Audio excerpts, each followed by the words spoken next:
Welcome to the podcast called The Battle for African Agriculture, where we explore the intersections of food, power, and sovereignty in Africa and beyond. I'm your host, Belay. In this episode, we will explore one of the most contested battlegrounds in African food systems seed policy, and more specifically, the expanding influence of plant variety protection, which are called PVP, laws aligned with UPOV 1991. These laws, often promoted in the name of innovation and development, have profound implications for farmers' rights, seed diversity, and who control the future of food on the continent. To unpack this complex and politically charged topic, we are joined by François Meienberg, one of the leading experts on seed laws and intellectual property in agriculture. François is a senior advisor and founding member of APRIBES, Association for Plant Breeding for the Benefit of Society, a network that brings critical scrutiny to international seed policy and advocates for rights and biodiversity. François has worked for decades on issues at the intersection of trade, law, and agriculture. He has advised governments, published widely on the impacts of UPOV, and helped civil society push back against the legal frameworks and strengthen the foundation of farmers manage systems. We are thrilled to have him with us today to dig into the evidence, the power dynamics, and the possibilities for resistance and transformation. Welcome, Francois. Thank you very much for the invitation. Francois, can you start introducing yourself and your work at APRIBES? What motivated your engagement with seed laws and farmers' rights? Yeah, so my name is François Meinberg, and it's true, since 25 years I'm working on the subject on intellectual property rights, farmers' rights, agro-biodiversity. I was heavily involved in the negotiations for the Nagoya Protocol, for the treaty, for the implementation of the FAO Plant Treaty, and so on. And maybe in around 2008, together with other NGOs working on the aspect of intellectual property rights, we have seen we are in a way present and we are part of the negotiations everywhere, in CBD, at FAO, at the World Intellectual Property Organization. And we have seen that there is another organization called UPOV, where never, ever, any farmer organization or any NGO has been part of the negotiations. Since in the first 50 years of UPOV, only the seed industry has been an observer. And we thought, hey, we like to be there. We like to listen. We like to contribute, because all these negotiations need to be balanced.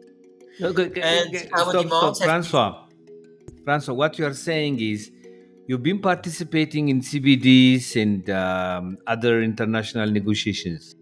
But while you are there is this thing called UPOV, where only seed breeders are participating, and you suddenly say that you want to participate also to observe what's happening. Correct. And so we wrote to them and we said, hey, we like to be observer, at least. Yeah. And the first reaction was, no, it's not possible. And we said, why? Because at this time, even the rules for observers have not been published. And they have been published, and we have seen that these rules are different to any other international organization. You see, in a way, you have to prove by your statutes of the organization that you have this expertise on matters related to UPOV. And none of these organizations interested to be observer has had this kind of statutes. Therefore, we funded APRIBES. APRIBES, the Association for Plant Breeding for the Benefit of Society, is a network of NGOs working on the subject of intellectual property rights, plants, farmers' rights, and biodiversity. And finally, after a heavy battle, I have to say, after 2 years of negotiations, we have been allowed to become an observer. And since then, in the last 10 years or in the last 15 years, I have been the only civil society in these discussions. On the other side, there have been often 10, 20, or even 30 representatives from the seed industry. So it's still not a balanced way. But that's how we came into it. Thank you very much. For our audience, what exactly are plant variety protection, and how does UPOV 1991 fit into this picture? Before that, you said you are the only one. Is it because you are the only one allowed, or you are the only one who have time and you can spend energy into this? So there have been other applications to become an observer, for example, by the Quakers, which an organization based in Geneva. They were very active on these intellectual property rights, but it has been denied. They have not been allowed to become an observer. On the other hand, together with us, the European coordination of Via Campesina finally, after this 2-year battle, received an observer status, but so far they have very limited resources to always go to all these meetings and negotiation rounds. Okay, so But you always go. Okay, okay. your question was, what is plant variety protection? And So where plant does variety, UPOV fall into that? Yeah. yes, and plant variety protection. So first of all, is an intellectual property right, and as an intellectual property right, it gives you a monopole on the variety you have bred. So if I'm a breeder and I apply for a plant variety protection right, I receive the monopole to be the only one to be allowed to sell this variety. Now, how UPOV comes into it, there have been very few European countries which have introduced plant variety protection, maybe in the 50s. But then in the 60s, there was a meeting really initiated by the seed industry of few European governments, and they try in a way to harmonize the system of plant variety protection. And this is the way UPOV in a way saw the light. But it's important to see already at the beginning in the 61, there has been a handful of European countries negotiating. And also later in the history of UPOV, also when the latest UPOV Act of 91 has been negotiated, only 20 countries, 19 of them from industrialized countries, have been on the negotiating table. So UPOV is a kind of convention which tries to harmonize plant variety protection, but in mind the European agricultural system and the interest of the plant breeders. So that's something coming from Europe to other continents then. You see, at the beginning, this And was not the idea. At the beginning, it was really these European countries and later Northern America, Japan, who have this intention to harmonize the plant variety protection laws. And I think the biggest change came when the WTO TRIPS agreement on intellectual property rights have been adopted. And in this TRIPS agreement, every country has the obligation to protect plant varieties, either by patents or by another system. And so a lot of countries didn't have any interest to protect plant varieties by patents, so they had to look for another solution as a WTO member to protect plant varieties, to give them some intellectual property on these. And with this change, there has been a growing interest to UPOV. And with this change, also the membership of UPOV expanded extremely. Okay, So that's there was very much. this push by the TRIPS agreement, who made a big So, change in the membership. but if I'm not wrong, the majority of African countries are not a member of WTO. Oh, I think the majority of Africa are member of WTO. There are very few which are not, Ethiopia, for example. But important to see is that a lot of African countries are least developed countries. And Yeah. in the TRIPS agreement, there is a clause that What is TRIPS agreement in sorry, relation to the WTO? trade-related intellectual property rights agreement, which is a part of the World Trade Organization. So when you become Okay. a member Okay. of the WTO, of the World Trade Yeah. Organization, you automatically also are bound by the so-called TRIPS agreement. which gives Okay. some minimal standards on patents, but also, what I said, on plant variety protection. And on this, it's important to see that for least developed countries, there is a clause in this TRIPS agreement which tells you you are not bound by the TRIPS agreement now for the next 10 years, but finally, maybe even longer, it could even be expanded. So these countries do not have to implement these requirements until today, and also not in the near future. So they have still a freedom to have a kind of plant variety protection law, or to have no plant variety protection law at all. So there is nothing which forces countries to be part of this now, as it exists. So as long as you are a least developed country, you are not Yeah. forced by the TRIPS agreement. If you are a WTO member and not a least developed country, you have the obligation to have a kind of plant variety protection. But Not necessarily important UPOV 91 then. that UPOV is not mentioned at all. You are totally free. You are totally free to draft the PVP law, which is really in line with your needs, with your agricultural The country. system, and so Hmm. on. And this has been used by countries like Zambia, Zimbabwe, Ethiopia, India, Mhm. Malaysia, Thailand, Indonesia, and many, many others who have developed a law for their own system, for their needs, which is not in line with UPOV, and which better have a better balance between farmers' rights and breeders' rights. Interesting.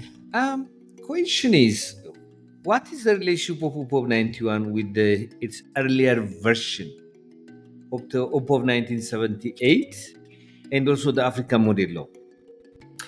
Yeah, you see, at the beginning of UPOV, I would say this has been seen as an intellectual property right to protect one breeder against another one. So, for Mhm. example, when you would have been, you are a breeder and you developed a new variety of potato, Mhm. UPOV 78 gave you the monopole so that I, as another breeder, as another seed company, I will not be allowed to sell your variety on the commercial market. This, in a way, is UPOV 78, right? To protect one breeder against another one. And for me, Yeah. this makes sense because there Mhm. is investment to develop a new variety. But Yeah. what has changed with UPOV 91 is now the scope of these breeders' rights, which are much broader. Because now you have the monopole in a way to prohibit all multiplication. So, what has now changed with UPOV 91 is the scope of breeders' rights, which is much broader. Mhm. You see, on the UPOV 78, I had in a way a monopole on the multiplication to produce seeds for the commercial market.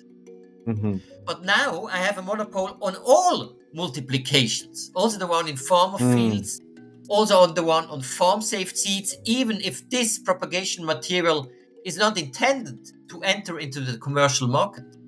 So what Mhm. changed is really that, I would say, in the 78 version, the impact on the farmer managed seed system has been minimal because Mhm. most farmers have no intention to sell their seeds on the commercial seed market. Maybe they like to sell some seeds on the local market, they exchange with their neighbors, Mhm. and so Mhm. on. And this has not been impacted so far, but it is now. So this is the big change. And there's been a lot of other changes, like the length of protection, and there are more. And Yeah. now For. Mm. the African model law. So you see, the big difference of the African model law compared with UPOV is that the African model law had really the intention to balance farmers' rights and breeders' rights. Mhm. And why there is this intention is because we need to be aware Mhm. that both systems, the farmer managed seed system and I would say the formal system with breeding companies and breeders, both systems are innovation systems. You see, we know that the farmer managed seed system have produced an extreme, tremendous amount of agrobiodiversity in the last 100, 200, 300 years. Yeah, obviously. Yeah. And this diversity today is used by the seed industry. Yeah. On the other hand, it's clear also farmers, also breeders today, organic breeders, other breeders, are producing new varieties. And the error in the past was that all seed laws, all plant variety protection laws, only had in mind to promote the formal seed system, with Yeah. some negative effect on the farmer managed seed system. So he Yeah. have promoted one innovation system at the detriment of the other one. And the African model laws say this is wrong. We need to support also the farmer innovation system. And therefore they give farmers' rights as well as breeders' rights. And they are very clear that the breeders' rights should not have any negative impact on the farmers' rights to save, sell, exchange seeds. Let's discuss this with a practical example. For example, TEF, the Ethiopian grain, small grain where injera comes from. We have I don't know how many varieties do we have, but in the laboratory, in the gene bank, we have more than 6,000 accesses. So let's say there are 50 varieties. Let's say a company comes from outside, and now there is this US company and university who have said that they have developed a different kind of F. Huh? At F, which does not water lodge. Water lodging, when water stays on the farm, then the crops would go down. Now they say that they have produced a short one, strong one, then water lodging will not affect it. Now this is a new variety. They are coming with this variety now. And let's say Ethiopia is a member of UPOV 91. No, What it's will not. happen to farmers' variety? Yeah. What will happen to farmers' variety of TEF and other varieties as the result of the entrance of this new company with this variety? Okay, so important so far, Ethiopia is not a member of UPOV 91. There are still some Let's say it's farmers. an assumption. Yeah, yeah. An assumption, yeah. And so now, if it would have been a member of 91, this new company would have had the possibility to apply for a plant breeder's rights on this new TEF variety, and they will probably have received it if it's in line with the requirements of UPOV 91. So if it's distinct, uniform, stable. Yeah. And here is maybe the first injustice. You see, this new company is able to protect the new variety against concurrence from other seed industry. They could prohibit farmers to exchange the seeds, to sell the seeds, and so on and so on. But the farmer who has developed another TEF variety, but which normally as a farmer variety is maybe not homogeneous, he has no possibility to protect it. So his variety is used totally freely by the other company, maybe even accessed through a standard material transfer agreement of the FAO Plants Treaty, where normally, in most cases, the breeders don't have to pay anything. And he has free access, but at the end, he restricts access for farmers. Yeah. So this is the big injustice. Yeah. It's important to say that this whole system, it's what I said before, has been drafted for the commercial seed market and not for farmer varieties. Yeah. And therefore, we have today this injustice. Yeah. Okay. You've tracked and contributed to several impact assessments of PVP laws around the world, huh? What do they tell us about the real impacts of these laws on smallholder farmers? So I think it's important to see that this farmer-managed seed system they are really based on the free flow of their varieties, of the farm varieties, into the farming community. So there is a need that they are free to have farm-safe seeds, to exchange it with their neighbors, to sell it on the local market, and so on and so on. And the big impact of these laws are that all these new varieties protected under UPOV, here the farmers could not integrate these varieties into the system, because if you are not allowed to produce farm-safe seeds, if you are not allowed to exchange it with your neighbor or to sell it on the local market, this will never be adapted into this system.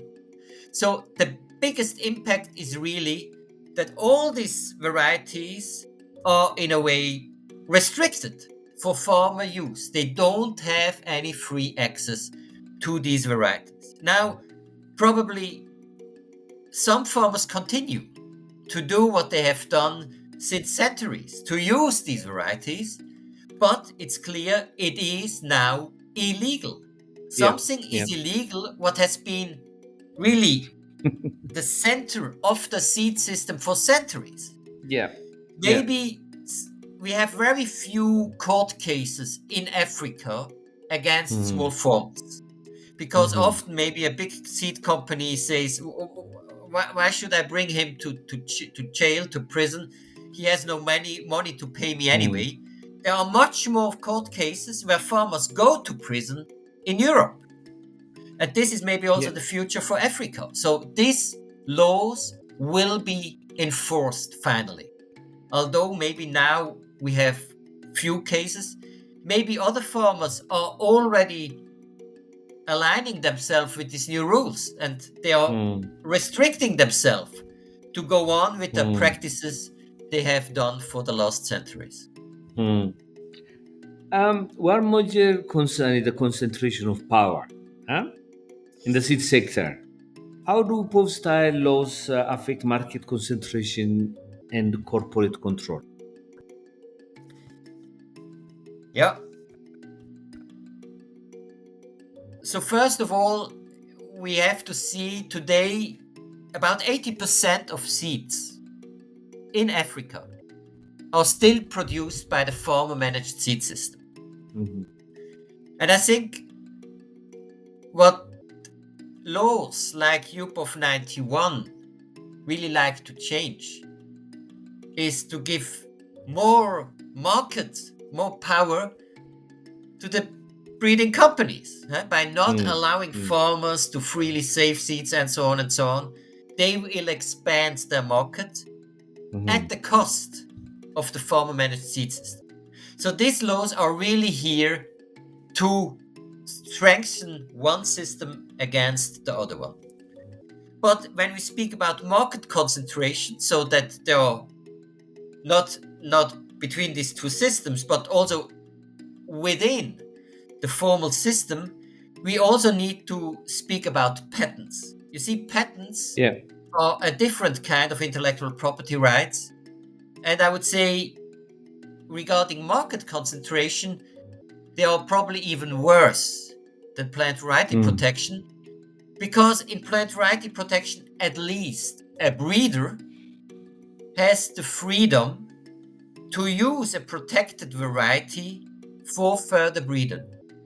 This is not the case with patent. If I have a patent on a plant, maybe resistant to a certain disease, another breeder is not free to use my resistance and to integrate it into another plant and to sell it on the market. This is prohibited. So there are also intellectual property rights like patents, which really contribute to the further concentration of the seed market. And we need to tackle all of them. What surprises me is, we live in a world where there's a lot of unpredictability, and the climate crisis brings a lot of unpredictability, pandemics, the crash of biodiversity, so many things. And When you are faced with unpredictability, you have to build resilience into your system. But this whole idea of new, distinct, uniform, stable is actually creating monoculture. There's no diversity in there. Would you say something about that? I think it's totally true what you are saying. This idea of especially homogeneous Yeah, is against the idea of diversity. yeah. And even in Europe, for example, we have seen that a lot of organic breeders, but still breeders from the formal sector, Mm. had problems to apply not necessarily for plant variety protection, but to register the new varieties because they have not been in line with this DUS, the distinct uniform stable requirements for the registration of new plant varieties. And therefore in Europe we are now changing the rules, at least for organic breeder, and have different standards on homogeneity.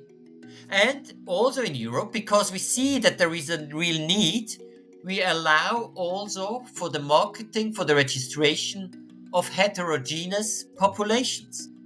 So Yeah, it's three. We need this diversity. And as yeah. long not only the plant variety protection, but also the registration of seed varieties are following these UPOV rules, Mm. this will have a tremendous negative impact on diversity in our fields. Yeah. Can you give examples, maybe from countries in Africa or elsewhere, where the adoption of UPOV 1991 has harmed seed access, seed diversity, or local innovation? Yeah, easily said, in every country where UPOV 91 is implemented, this free access for farmers to adapt these varieties to the circumstances is blocked. It's not possible anymore. Mhm. Also because I said earlier that there is a kind of breeder's exception. So a breeder is free to use a protected variety. But we Mhm. need to see the way farmers are breeding is often what is called mass selection. So they select the best varieties in the fields to be multiplicated, farm saved for the next generation, and so on. But Yeah. this kind of breeding by selection, there is no farmer's exception for these. So you are not Mm. allowed as a farmer to do Mhm. this kind of breeding. So Mhm. the innovation by farmers is again not allowed Yeah. for varieties protected under UPOV. So, do you It's have any allowed example? for formal breeders. Sorry? Any example of any country, either from Europe, Asia, or No, Africa? but as I said, in every country where we have this law, there is this Okay. negative Okay. impact. It's blocked, it's closed, It's it's the everywhere. end. It's It's everywhere everywhere. where Okay. UPOV 91 has been implemented, these rights are gone. And the promotion and I would say the strength of the farmer managed seed system and the innovation of this system is blocked. And we have other Mm. examples like in India, like in Thailand, but like in Ethiopia, where it is still possible and it goes on. Mm. Mm. Okay. In India, we have What? seen that there are thousands of farmer varieties registered Mm. under the Plant Variety Protection Farmers' Rights Act. So there is a source of new varieties, Mm. of innovation, of diversity, which is not happening in other countries where this is not possible. Hmm. We can easily say that then, since this is largely adapted in Europe, it has affected actually the European diversity in seeds. It has That's impacted. true. Hmm. I think it's clear, and I see this in my country.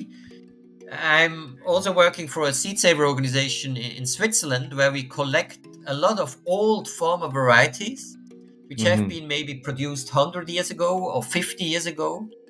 But today, with a much stronger Plant Variety Protection Act, this innovation by farmers is ending. There Hmm. are Hmm. rarely new farmer varieties developed. for example, in Switzerland. And that's something we should not allow, because we need this diversity for Yeah. the future, for all of us.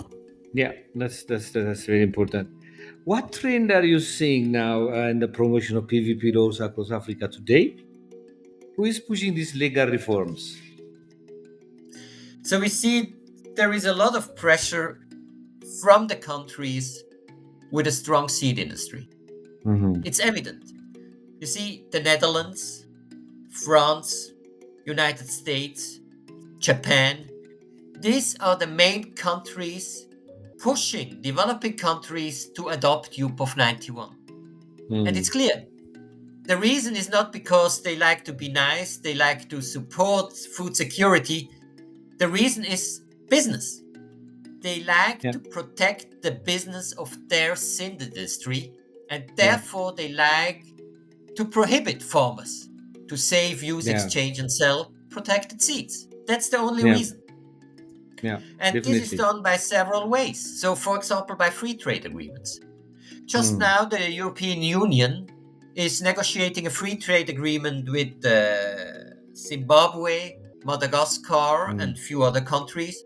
And part of this free trade agreement is that these countries need to implement UPOV 91. And this mm, has been the case with Morocco, with Egypt. So this is certainly one way to force these countries to adopt UPOV 91. Other ways are just, I would say, donors. You see, Netherlands, for example, says to Nigeria, we help you to develop a strong seed sector. And they do this in a way as a developing project to support, to help these countries. But part yeah, of this package is always, we will tell you which kind of seed laws, of IP laws you will need. And they promote UPOV 91 in these countries. obviously, yeah. They say, we will help you, but only if you protect the interest of our seed industry. And we see that their impact is not beneficial for these countries. Another way is what we have seen in Zambia. Zambia had a project with the World Bank. And the World Bank gave some money to develop the agricultural system. Part of the package is you need to accede to UPOV 91. So you see, there are thousands of different ways, and I would say also the UPOV Secretariat themselves, they are promoting with a lot, I would say, of misleading information. They are really pushing other countries into UPOV 91. Thank you very much. In ORP and ARIPO countries, how much room do governments really have to protect farmers' rights under these PVP systems? You've answered it in some ways, yeah, but So it's important to know for the audience that ORP, so the Francophone Africa, has a regional PVP system in line with UPOV 91 since over 15 years now. Important to see, first of all, when it was implemented, the African countries were told this will be a push to develop the seed industry in your country, because this IP law is the basis. 15 years later, we see there has been zero investment in the private breeding sector in these countries. So what has been said is just not true. You see, after 15 years, less than 20 varieties are protected in these 17 African countries. That's nothing. Zambia, for example, which has a law which allows for much more farmers' rights, have much more protected varieties than the whole Francophone Africa. So it's just not true. But your question was, what are the possibilities for ORP countries to protect farmers' rights? And I have to say, as this is in a way a fixed agreement, they have no possibilities. So ORP is already in line. It covers all ORP countries. You could apply for one plant breeders' rights covering yeah, all countries, and the rules are fixed. It's totally yeah. different with ARIPO. ARIPO has also developed a kind of plant variety protection system under the so-called Arusha Protocol. But in contrast to ORP, as a country, you need to ratify specifically the Arusha Protocol, that this protocol covers also your country. So that if I apply for a plant variety protection under the Arusha Protocol, this protection will be valid in my country. That this happens, I have to ratify the protocol. So far, only 4 countries. It was Ghana, Cabo Verde, Sao Tome and Principe, and Rwanda has signed the Arusha Protocol. So they give away, in a way, their flexibility to implement a PVP law which is balanced. So for the ARIPO countries, I would say that the first demand, the first request is, do not sign this Arusha Protocol. Develop a law, for example, as it has been done by Uganda and others, which better balances farmers' rights and breeders' rights, which is really in line with the needs of your country. Because the Arusha Protocol, as we see it today, is for 99% a copy-paste of UPOV 91. It has never been developed for Africa. So why should an African country ratify this protocol? Develop your own law which fits to your circumstances and to your need.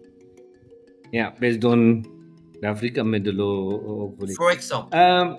Donors and trade partners often claim that strong IP laws attract innovation. Yes. Encourages productivity, food security. In your view, is there solid evidence that UPOV 91 has led to meaningful agricultural innovation or development in Africa or elsewhere?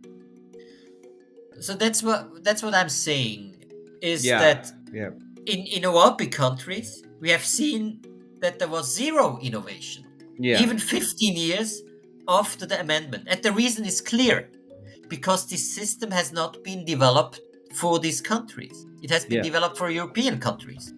So if you like to promote innovation in plant breeding for Africa, you could not take into account the farmer managed seed system. You need to think, how could we support also farmers to have innovation?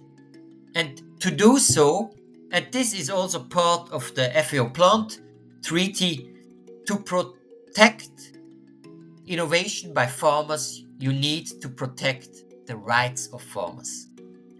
And so the solution for Africa would certainly be to develop an innovation system which says farmer innovation also in the future will play a crucial role.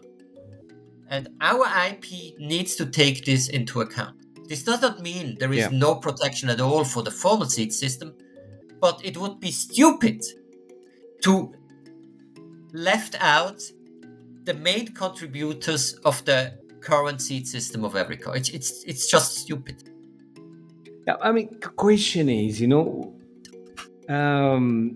what does I think it's very clear from what you're saying that the African model law offers much more than UPOV 1991. Question is, why didn't it get traction in policy environments? Why is it ignored, in your own view? So one reason is certainly the pressure. So if Morocco, for example, they had a free trade agreement with EFTA, so with Switzerland, Norway, Liechtenstein, Iceland. And you see, when Switzerland say, hey, we will reduce the taxes for the import of the tomatoes coming from Morocco. They have an interest to export vegetables to Europe. And then at the same time, Switzerland is saying, but to reduce the taxes, you will have to prohibit your farmers to save seeds. Then they say, okay, and maybe they have not listened to their own farmers. What we have seen often is really, for example, when the Arusha Protocol has been developed, they have been in touch with the seed industry. They have been in touch with the US Patent and Trademark Office. They have been in touch with the European PVP office. But they have never been in touch with their own farmers when they have developed the Arusha Protocol. Yeah.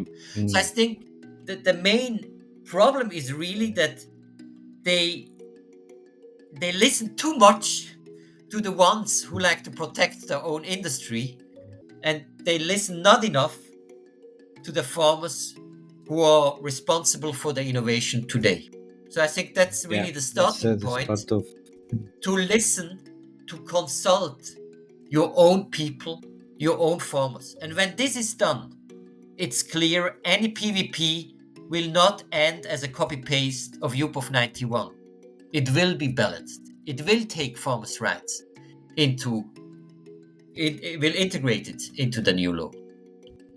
Thank you very much. We're wrapping up, but I have 2-3 questions.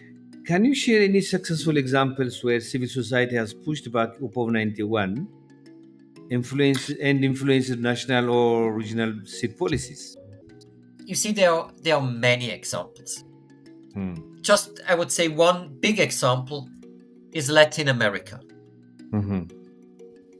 With the exception of, I think, Panama and Peru, all Latin American countries, so Chile, Argentina, Brazil, Colombia, Ecuador, Central America, they are all members of UPOV 78. Because farmer organizations, civil society organizations made clear you should not restrict the farmers' rights we have now in place just because you like to accede to UPOV 91. So here, UPOV 91 has never been successful. And today I'm asking myself why a country like, I don't know, Madagascar should have a stronger law than Brazil. Brazil is protecting in a certain way the farmers and their rights. Why should Madagascar not allowed to do the same like Latin American countries?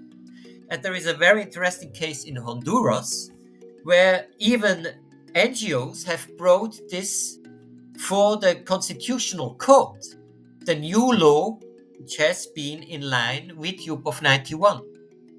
And the court, the Supreme Court, said, hey, this law in line with UPOV 91 is against our constitution because it neglects farmers' rights.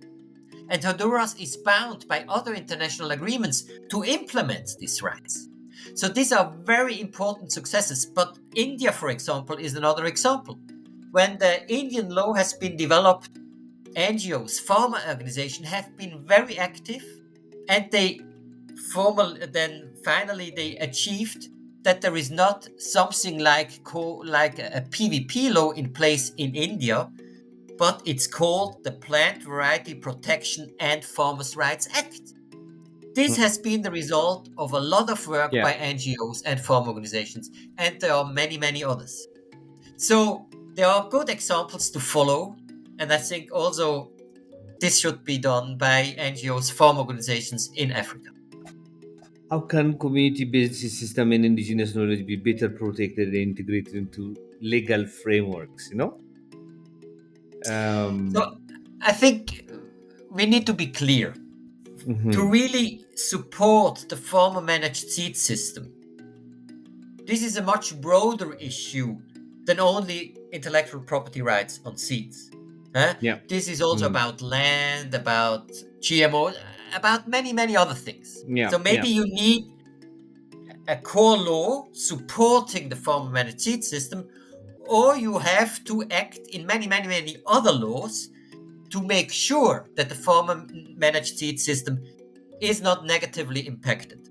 And that's what we are doing when we discuss plant variety protection law. The first thing is to do here that the protection of breeders' rights has no negative impact on the farmer-managed seed system by prohibiting the safe use, exchange, or sale of seeds. But this is just a part, and we will need much more to really have a supportive legal system supporting the farmer managed seed system. But thank you. Sorry. No, please finish. Yeah, but I think we need to see what has been done for the breeders and the development of breeders' rights. You see, these have been developed to support the breeders.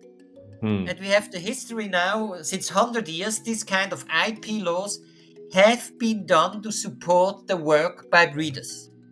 And we need to do exactly the same for the farmers. We need to develop a legal system supporting the work done by the farmers. And all the legal parts related to seeds will be a very important component to this. Excellent, Francois. Thank you. What would you say to African policymakers being encouraged to adapt UPOV 91 as a condition of trade investment deals?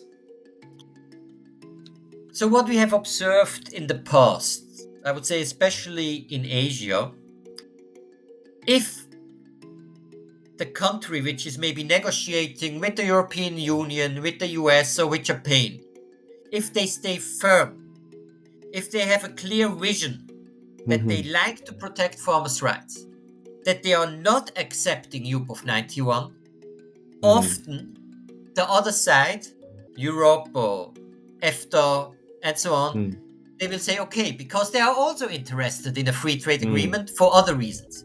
And often PVP is not the main reason to have this free trade agreement. Exactly, but the first thing is really to stay firm, to be clear. What we often hear sometimes, and it's terrible, that maybe some governments, and it's not restricted to Africa, this is also valid for other governments, they are maybe quite happy to have this in a free trade agreement, because afterwards they could go to the parliament and see, you see, we have no choice, we have to adapt.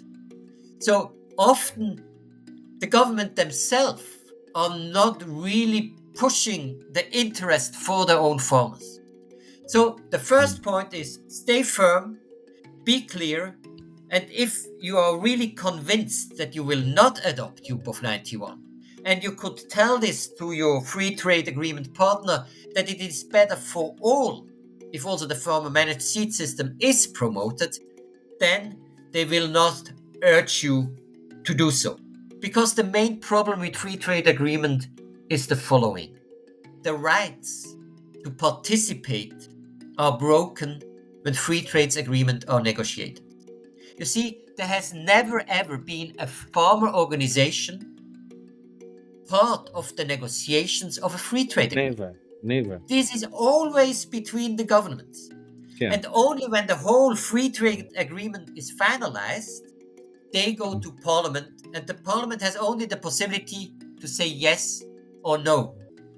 But mostly yes. The better process would be to develop a plant variety protection law which is based on a very broad consultation, which is based on an analysis of your circumstances, of your agricultural system, of your needs, of the role of the farmer managed seed system.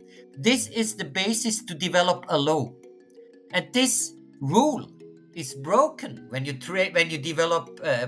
have a free trade agreement in a way implementing UPOV 91. There is no analysis of your circumstances. There is no analysis of your needs. They just tell you copy paste UPOV 91. And this is a very bad process to develop a law. Thank you very much. Finally, you've done a lot of impact assessment, as you've said. How can African civil society best use impact assessments and legal analysis to resist harmful seed laws and promote food sovereignty? And also, what gives you hope in this struggle? So I think they should use these scientific papers, and there are a lot of them, showing that UPOV 91 is not the way to develop laws which are in line with the needs of African countries. There are a lot of science. There are a lot of impact assessments showing we need a PVP law which also protects the farmer managed seed system. So I would just like to say, be science-based, because the other ones who promote UPOV 91, they are not science-based. No, that's true. They tell you it's good, but it's so stupid. How could a law developed by few European countries 35 years ago be the law for the future of the African agriculture? It's nonsense. It's It's not insane, possible. yeah. So therefore, there are a lot of impact assessments. There are a lot of scientifically reviewed, peer-reviewed papers which are showing that this is not the way to go. You see, the idea one size fits all. There should be one PVP law for the whole world. It's nonsense from the beginning, and this has been said by the United Nations Development Agency program, by the UN Secretary General, by many others. So follow science, because the enemies do not follow science. They follow ideology and the commercial interest. And what gives me hope is really my belief that we are right. You see, it's so obvious. It's so obvious that the law, which is the right law, maybe for the Netherlands, is probably not the right law for Uganda or Zimbabwe. Yeah. Because in Africa, the farmer managed seed system is really giving access to an amount of seeds which is crucial for food security in Africa. As I said, 80% of seeds are produced by the farmer managed seed system.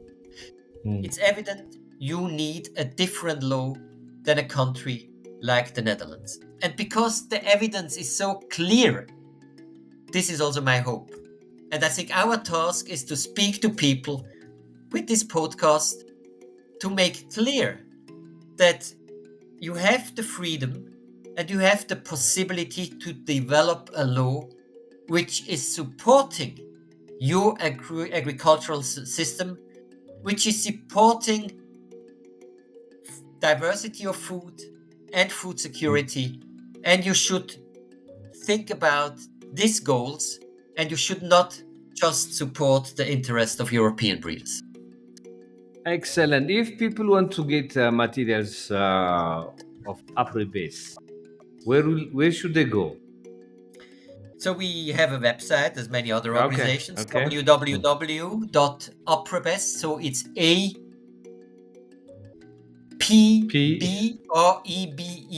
apbrebes.org. Please go there. We have whole sections about research, also research done by other universities and so on and so on. Also our own studies.